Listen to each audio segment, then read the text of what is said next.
എല്ലാവർക്കും നമസ്കാരം. Welcome back to Niyans. നല്ല അടിപൊളി ടേസ്റ്റിൽ തയ്യാറാക്കിയിട്ടുള്ള ബീഫ് കറിയും കൂട്ടിയുള്ള ഒരു ഉച്ചയൂണിൻ്റെ റെസിപ്പിയാണ് ഇന്നത്തെ വീഡിയോയിലുള്ളത്.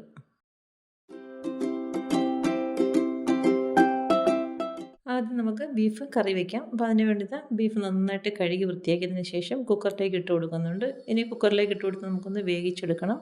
അപ്പം ബീഫിലേക്ക് നമുക്ക് കുറച്ച് കാര്യങ്ങളും കൂടി ഒന്ന് ചേർത്ത് കൊടുത്തിട്ട് വേണം വേവിക്കാൻ വയ്ക്കാൻ. അത് ആദ്യം നമുക്കിതിലേക്ക് കുറച്ച് പട്ട ചേർത്ത് കൊടുക്കാം. 1 കിലോ ബീഫാണ് എടുത്തിരിക്കുന്നത്. അതിലേക്ക് ഒരു 3-4 കഷ്ണം പട്ട ചേർത്ത് കൊടുക്കാം. അതിൻ്റെ കൂടെ തന്നെ 2 ഏലക്കയും 2 ഗ്രാമ്പും ചേർത്ത് കൊടുക്കുന്നുണ്ട്. ഇനി അതിലേക്ക് ആവശ്യത്തിനുള്ള ഉപ്പും കൂടി ഇട്ട് കൊടുക്കാം. ഉപ്പ് ഇട്ട് കൊടുത്തതിന് ശേഷം ഇനി അതിലേക്ക് ഒരു 1/4 ടീസ്പൂൺ അളവിൽ മഞ്ഞൾ പൊടിയും കൂടി ചേർത്ത് കൊടുക്കാം. അപ്പോൾ ഇത്രയും ഇട്ട് കൊടുത്തതിന് ശേഷം ഈ ബീഫ് നല്ലതുപോലെ കൈകൊണ്ടൊന്ന് തിരുമ്മി യോജിപ്പിച്ചെടുക്കണം. അപ്പോൾ ചേർത്ത് കൊടുത്ത ഉപ്പും മഞ്ഞൾപ്പൊടിയൊക്കെ ബീഫിൻ്റെ ആ ഭാഗത്ത് വന്ന് പിടിക്കണം. ആ ഒരു രീതിയിൽ നന്നായിട്ടൊന്ന് മിക്സ് ചെയ്ത് കൊടുത്തതിന് ശേഷം കുക്കർ അടച്ചു വെച്ച് അടുപ്പിലേക്ക് വെച്ച് കൊടുത്ത് വേവിച്ചെടുക്കാം.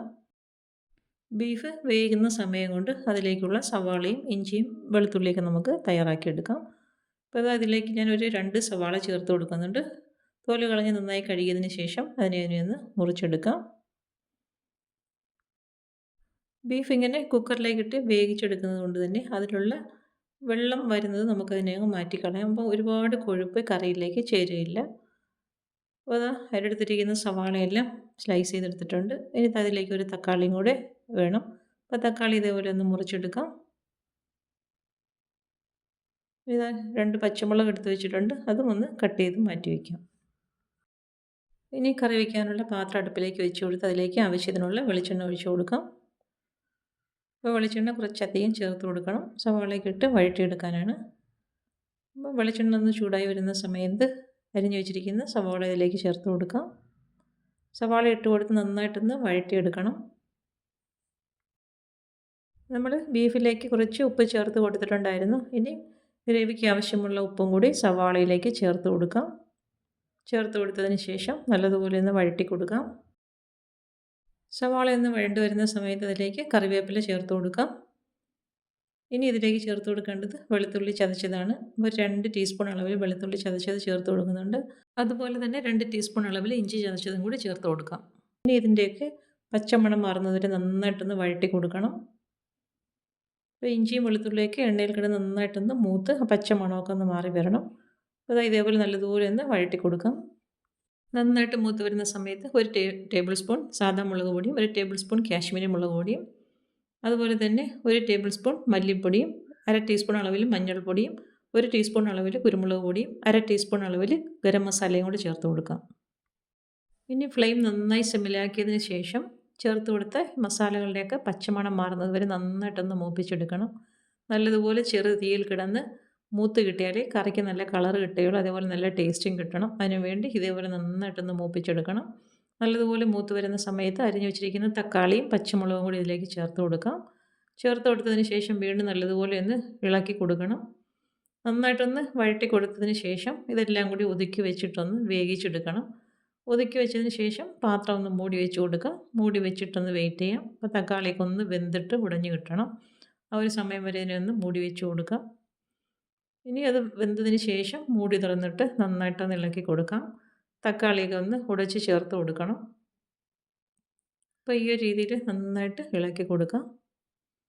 ഇനി നമുക്ക് വേവിച്ച് വെച്ചിരിക്കുന്ന ബീഫ് ഇതിലേക്ക് ചേർത്ത് കൊടുക്കാം. അപ്പോൾ ബീഫിലെ വെള്ളം ഊറ്റി കളഞ്ഞതിന് ശേഷമാണ് ചേർത്ത് കൊടുക്കുന്നത്. അതായത് ഇതേപോലെ എല്ലാം ഇട്ട് കൊടുത്തതിന് ശേഷം നന്നായിട്ടൊന്ന് മിക്സ് ചെയ്ത് കൊടുക്കാം. ഈ സമയത്ത് നമുക്ക് ഇതിലേക്ക് ചേർക്കാനുള്ള വെള്ളം ചൂടാക്കാൻ വേണ്ടി അടുപ്പിലേക്ക് വെച്ച് കൊടുക്കണം. വെള്ളം നന്നായിട്ട് തിളപ്പിച്ചതിന് ശേഷമാണ് ഇതിലേക്ക് ചേർത്ത് കൊടുക്കുന്നത്. അപ്പോൾ ഈ ഒരു രീതിയിൽ മസാലയും ബീഫ് നല്ലതുപോലെ മിക്സ് ചെയ്ത് കൊടുക്കണം. അതിനുശേഷം ഇതിലേക്ക് തിളച്ച വെള്ളമാണ് ചേർത്ത് കൊടുക്കേണ്ടത്. അപ്പോൾ ആവശ്യത്തിനുള്ള അത്രയും വെള്ളം തിളപ്പിച്ചിട്ട് ഇതിലേക്ക് ഒഴിച്ചു കൊടുക്കാം. ആദ്യം കുറച്ച് വെള്ളം ഒഴിച്ചു കൊടുത്തതിന് ശേഷം നല്ലതുപോലെ ഒന്ന് ഇളക്കി കൊടുക്കാം. അപ്പോൾ നമുക്ക് ഗ്രേവി എത്രത്തോളം വേണം അതിനനുസരിച്ച് വേണം വെള്ളം ചേർത്ത് കൊടുക്കാൻ. ആദ്യം കുറച്ച് ഒഴിച്ചു കൊടുത്തതിന് ശേഷം ഇളക്കി കൊടുക്കാം. പിന്നീട് ആവശ്യമുണ്ടെന്നുണ്ടെങ്കിൽ വീണ്ടും വെള്ളം ചേർത്ത് കൊടുക്കാം. അപ്പോൾ ഈ ഒരു രീതിയിൽ രണ്ടാമത് വീണ്ടും കുറച്ചുകൂടി വെള്ളം ചേർത്ത് കൊടുക്കുന്നുണ്ട്. വെള്ളം ചേർത്ത് കൊടുത്തതിന് ശേഷം നല്ലതുപോലെ ഒന്ന് ഇളക്കി കൊടുക്കാം. അപ്പോൾ കണ്ടില്ലേ കറിക്ക് നല്ല കളറൊക്കെ ഉണ്ട്. അപ്പോൾ മസാല നന്നായിട്ട് മൂത്താലേ ഇതേപോലെ കളറ് കിട്ടുകയുള്ളൂ. അപ്പോൾ ഈ രീതിയിൽ നന്നായിട്ടൊന്ന് ഇളക്കി കൊടുത്തതിന് ശേഷം പാത്രം മൂടി വെച്ച് കൊടുക്കാം. ഇനി നന്നായിട്ട് കറി ഒന്ന് തിളച്ച് കിട്ടണം. ഒരു 2 മിനിറ്റോളം ഈ ഒരു രീതിയിൽ നന്നായിട്ടൊന്ന് തിളച്ച് കിട്ടണം. ഇനി നല്ലതുപോലെ ഒന്ന് മൂടി തുറന്നിട്ടൊന്ന് ഇളക്കി കൊടുക്കാം. ഈ ഒരു രീതിയിൽ നന്നായിട്ട് ഇളക്കി കൊടുത്തതിന് ശേഷം ഇനി ഇതിലേക്ക് ലാസ്റ്റിൽ ചേർത്ത് കൊടുക്കേണ്ടത് മല്ലിയിലയാണ്. അപ്പോൾ ചെറുതായിട്ട് അരിഞ്ഞ മല്ലിയിലയും കൂടി ഇതിലേക്ക് ഇട്ട് കൊടുക്കാം. ഇട്ട് കൊടുത്തതിന് ശേഷം അടപ്പ് മൂടി വെച്ചിട്ട് ഫ്ലെയിം ഓഫ് ചെയ്ത് കൊടുക്കാം. അപ്പോൾ അതാ കണ്ടില്ലേ, നന്നായിട്ട് എണ്ണയൊക്കെ തെളിഞ്ഞ് കറി നല്ലതുപോലെ സെറ്റായി വന്നിട്ടുണ്ട്.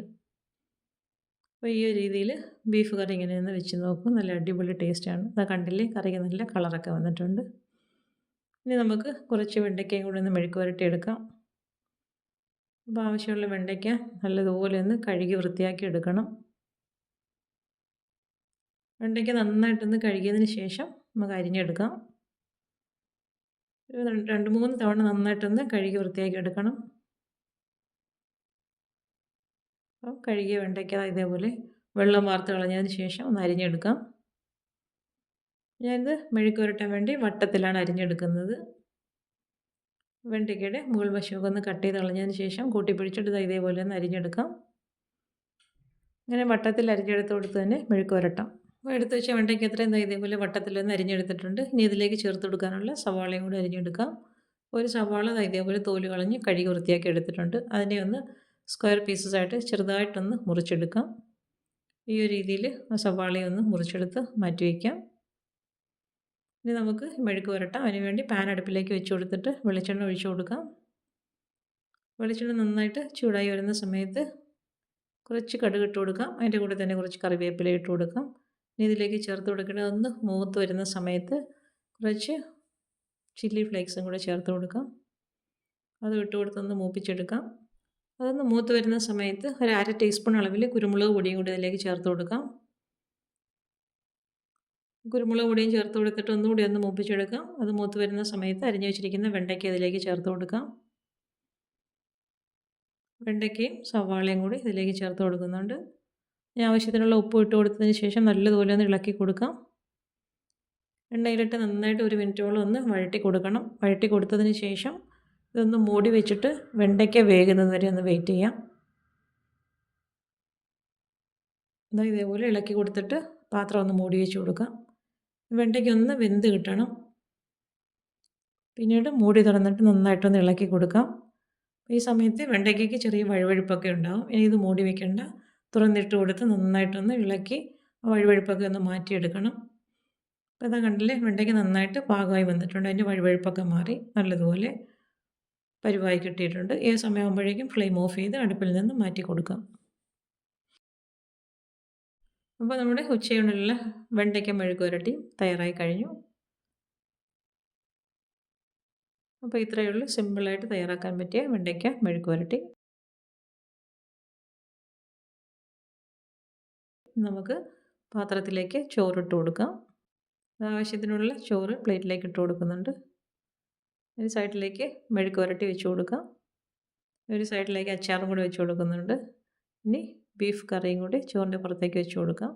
അപ്പോൾ ഇത്രയേ ഉള്ളൂ സിമ്പിളായിട്ടുള്ളൊരു ഉച്ചയൂണാണ്. അപ്പോൾ വീഡിയോ ഇഷ്ടമായി ലൈക്ക് ചെയ്ത് സബ്സ്ക്രൈബ് ചെയ്ത് സപ്പോർട്ട് ചെയ്തേക്കൂ. എന്തെങ്കിലുമൊക്കെ അഭിപ്രായങ്ങളുണ്ടെങ്കിൽ കമൻറ്റ് ചെയ്യൂ. വീണ്ടും അടുത്ത വീഡിയോയിൽ കാണുന്നത് വരെ bye from Niyans. Thanks for watching.